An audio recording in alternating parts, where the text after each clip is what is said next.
Salut tout le monde, c'est PrimeFX et on se retrouve aujourd'hui pour un nouveau tuto C dans lequel on va parler des opérateurs arithmétiques. Alors en quelques mots, qu'est-ce que c'est? Eh bien ce sont simplement des opérateurs qui vont nous permettre de faire des opérations mathématiques très simples en C, comme des additions, des soustractions, des multiplications, etc.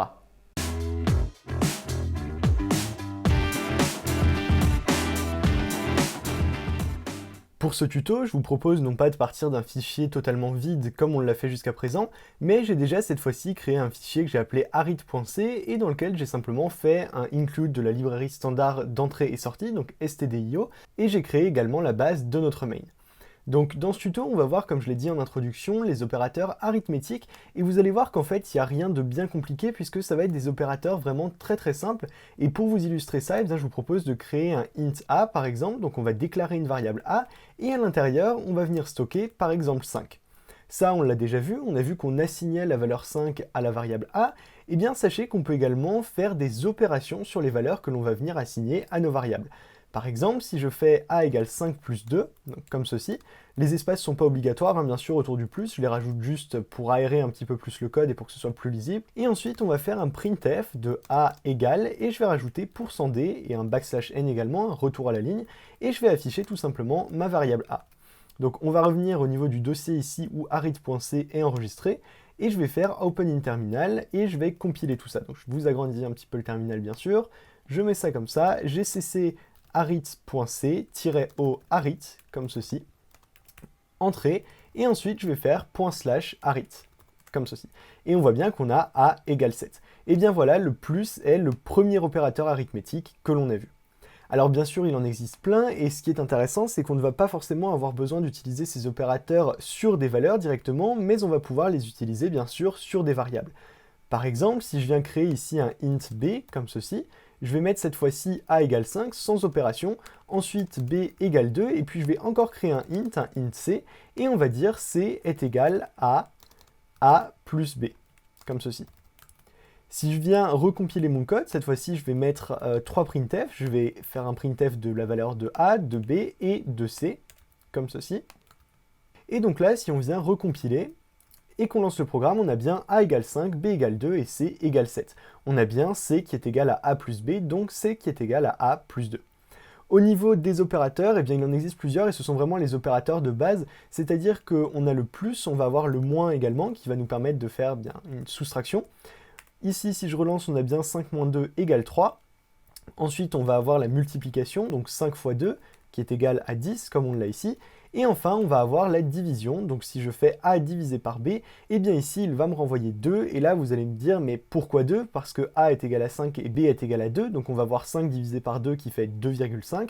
Eh bien non, c'est une chose voilà, à laquelle il faut faire très attention en C. On est ici dans des types int, donc dans des types entiers, et puisqu'on est dans des types entiers, eh bien on va faire une division entière, ou une division euclidienne si vous préférez. C'est-à-dire que le reste de la division, ou bien ce qui passe après la virgule, va être totalement ignoré. Donc ici, si je reviens dans le terminal, que je recompile et que j'affiche le résultat, on a bien a égale 5, b égale 2 et c égale 2. Vous noterez que le résultat est donc le même que si j'avais mis a égale 4, b égale 2 et c égale a divisé par b, c'est-à-dire 4 divisé par 2 qui fait toujours 2. Alors là, la question qu'on pourrait se poser, c'est comment récupérer du coup ce reste, ce 1 qui va nous rester après la division euclidienne de 5 par 2, puisqu'ici on a bien 5 qui est égal à 2 fois 2 plus 1. Le reste ici de cette division de 5 par 2, c'est 1. Et bien pour récupérer ce reste, il existe un opérateur ici en C qu'on va pouvoir utiliser, et qui est l'opérateur modulo. Donc on va encore créer une variable, pour le coup on en crée pas mal, on va l'appeler d, et on va dire d est égal à a modulo b, comme ceci, et modulo, donc qui est le symbole pourcentage, va nous permettre de récupérer le reste de la division entière de a par b. Autrement dit, ici, on a 5 qui est égal, je vais vous le mettre en commentaire ici, 5 qui est égal à 2 fois 2, donc 4, plus 1.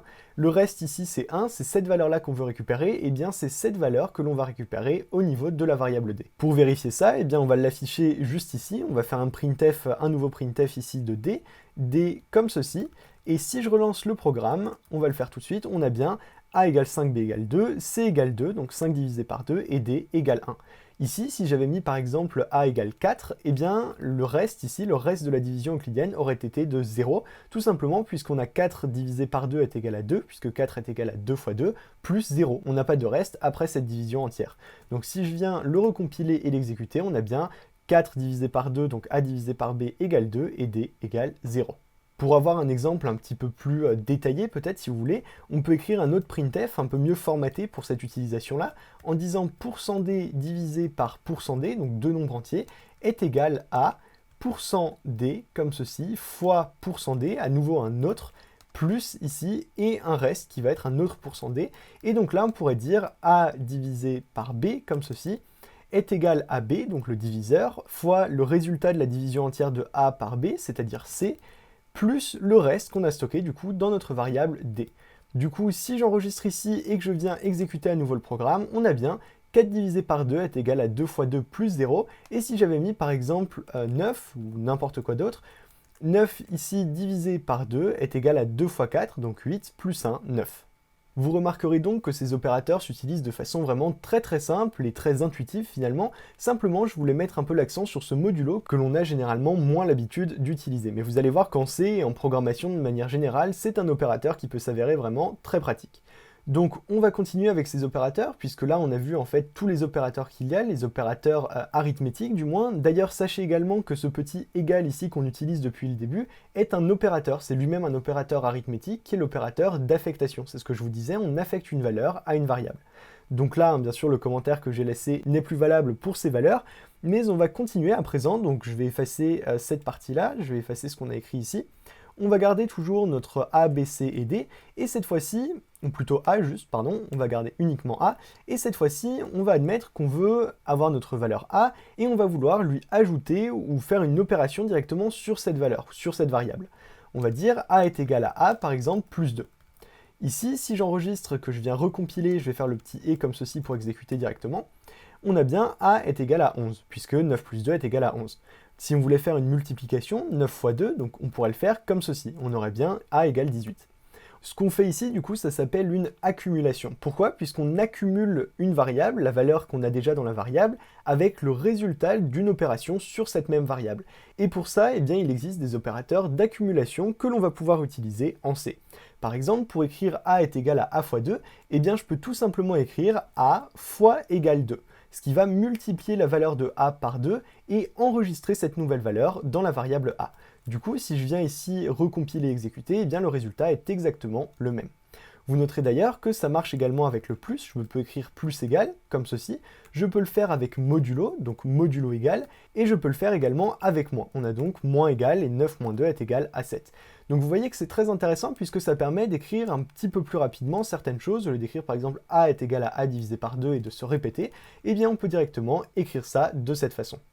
Enfin, sachez qu'il existe encore un dernier raccourci. Si on veut ajouter 1 à une valeur, on pourrait écrire de façon raccourcie ceci, donc A est égal à 9 et A plus égale 1, ce qui nous donne donc bien A est égal à 10. Eh bien, on peut écrire ça de façon encore plus courte. En fait, ce qu'on fait ici, c'est ce qui s'appelle une incrémentation. Une incrémentation, c'est ajouter 1 à une valeur, ajouter 1 à une variable. Donc on peut écrire ça de cette façon, tout simplement A++, qui va nous permettre de faire une incrémentation et le résultat est donc exactement le même. Sachez qu'il existe la même chose pour ce qu'on appelle la décrémentation, c'est-à-dire d'écrire A moins égale 1, et bien on peut écrire A moins moins, tout simplement, et ici on a bien A est égal à 8. Alors sachez que vous allez voir en C certaines personnes qui utilisent A++, d'autres qui utilisent ++A. L'opérateur en lui-même est le même, mais ça a un petit impact, ça a une petite différence s'il est placé avant ou après la variable. Mais ça, on en parlera dans une prochaine vidéo, puisque c'est un petit peu plus complexe ou un petit peu plus subtil peut-être. Donc je préfère garder ça pour une autre fois. Je vous laisse utiliser cet opérateur d'incrémentation ou de décrémentation après la valeur de la variable, et je vous expliquerai bien sûr la différence dans un prochain tuto. Je résume donc une dernière fois par rapport à cet opérateur. Si je fais A++, eh bien c'est égal, ou équivalent plutôt, à écrire A est égal ou A plus égale 1, ce qui est à nouveau équivalent à écrire A égale A plus 1. On a donc trois écritures qui vont finalement nous permettre de faire une incrémentation et donc d'avoir à la fin exactement le même résultat. À présent, je vous ai présenté bien tous les opérateurs arithmétiques qu'il existe en C, mais je vous les ai présentés uniquement sur des entiers. C'est-à-dire qu'ici, A, B, C et D sont des entiers. Eh bien, on va changer ça un petit peu et on va passer au float.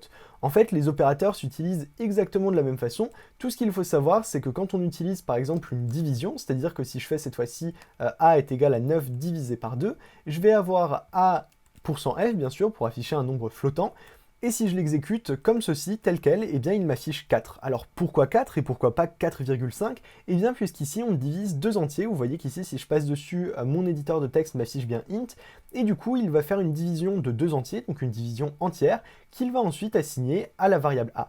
Pour faire une division décimale, donc une division de nombre à virgule, je pourrais tout simplement écrire 9 points, pour bien lui montrer qu'il y a un point, et donc que c'est un nombre à virgule, et là on a bien a est égal à 4.5, donc 4,5.